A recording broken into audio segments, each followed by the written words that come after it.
Hello, hello. Welcome to Reaching New Heights in the Arts. This is Dana Susan Beasley of angelarts.biz, and I am going to read from a book that my nephew Nathen and I wrote called The Lost Art of Play. And this is a nonfiction book, and so I'm going to start with Chapter 1. Dana and her friend Christina and Stephanie walked through the big wooden gate in her backyard leading out to the desert mesa. Map in hand of all important roads leading into Narnia, the three friends make their way down the dirt roads, pretend swords at the ready for any enemies that might catch them. They head for Cair Paravel, a castle they've built in their minds, which is only a hole dug by her older brother and his friend. The mesa spreads out to the south side of Comanche and Albuquerque's northeast side, bordered to the west by tramway, then a dirt road. This is the evil side, and where Dana and her friends often play King of the Mountain. It's a summer day, and there is no way these young children will be in by 9 p.m.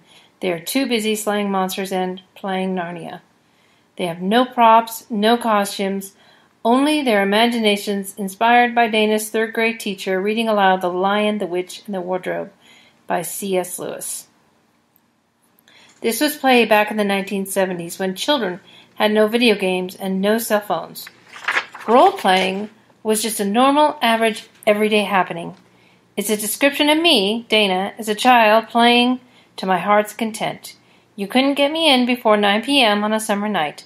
It's a legacy I gave to my own son, Sam, and my nephew, Nathen, who sometimes goes by Nate. He has especially grown to appreciate my experiences as we work closely together running a play-based enrichment program and writing a play-based curriculum. You will find more on that later on in the book. What is the role of play in child and human development?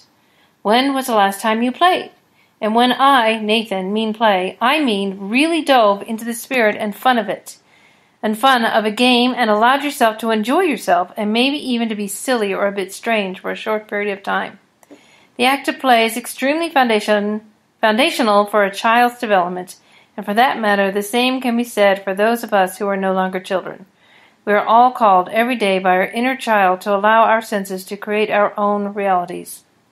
Are you a knight fighting a horde of monsters who guard the vast gates of a dragon's castle? Are you a traveling merchant who is struck with a curse and are seeking to be healed? Are you a warrioress, a young woman with a deadly skill with a blade, hungry to prove herself worthy of such a talent? Whatever the situation, play is key to develop creative thinking and problem-solving skills, along with many other talents which are unlocked through the play process. When I was a child, I would run through the forest with my cousins and my older sister. They taught me that with a little imagination, my Aunt Jane's forest home could turn into almost anything and or be part of any world or realm.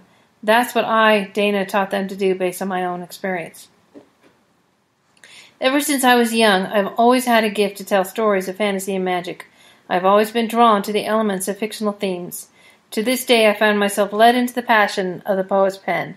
I have developed my ability to create stories and worlds, and even how to teach others how to do the same, as well as how to establish oneself in your own world temporarily. But what would have happened if I never learned to play? Where would I be, and how would my life be different? I will tell you. My life, if it had never been introduced to play, would be completely different. On one hand, I would never have gained a love for the written word and reading. I never would have found out that writing was indeed a skill that God had given me to better both my life and the lives around me. I would never have been able to learn how to smile. I would never have gained the amount of confidence I have today. I would not have made friends with some very influential people in my life. And I'm going to skip ahead. What does play do for the brain? Indeed, I, Dana, would venture to say that most people don't understand the role of play in human beings, especially developing children. However, some child experts get it. As one former kindergartner teacher who quit her job due to the increasing academic pressure explained, play is essential to healthy development and deep foundational learning at the kindergartner level. But play is needed for more than just kindergartners. Play is essential to the brain and to nurturing development for people of all ages. Yes, even you as a parent need to play. That's because a brain that is engaged in play and therefore rest or daydreaming is ultimately more productive and focused, according to Daniel Levitin, author of The Organized Mind. Daydreaming, says Levitin, is especially useful. It allows you to refresh and release all those neural circuits that get all bound up when you're focused, Levitin said. So basically, play recharges the brain. In an article about Levitin and daydreaming written by Katrina Schwartz of KQED News, she says, this point is particularly important for students who are often asked to sit through a long school day with very few breaks. Lots of research has shown the importance of recess and free play time for academic success, but schools still tend to emphasize time spent in class learning over a more nuanced view of how and why kids learn. So, I'll just skip ahead to another chapter to give you an idea of what this book is like. Okay, we're so busy doing and not being in our society. I appreciate greatly what Stephanie Cohen has to say in her article, If We're All So Connected, Why Are Our Kids So Lonely? Our children are spending an increasing amount of time staring at screens. And a new study released in January found that children today are struggling with loneliness or deep levels of unhappiness as a result of the time they spend on the internet. She goes on to talk about one of my favorite books, The Secret Garden, and how loneliness is a part of childhood. Technology will be a part of most children's lives in useful and useless ways, but teaching children how to step away from their screens and gravitate toward what can be felt and cultivated in the real world, where they might discover their own secret gardens, will reveal to them the difference between the beauty of stillness and the loneliness of isolation. Play and the creativity it brings can fill that loneliness and bring that beauty. I think at the times I was my most creative. That moment I stepped out of my office and saw a beautiful sunset, which inspired me to make a poster I was working on. Sam spending hours and hours building houses out of poster board and invisible tape. Why, there was a time that was all he needed for toys. Yes, play is an important art to discover all over again. So that is from our book called The Lost Art of Play, Be the Hero Your Child Needs. And it's vitally important in this time that we find ourselves in with the coronavirus and so many or all kids having to find themselves at home. So for a parent, this is important to think through, is what role does play take in raising our children and in schooling them?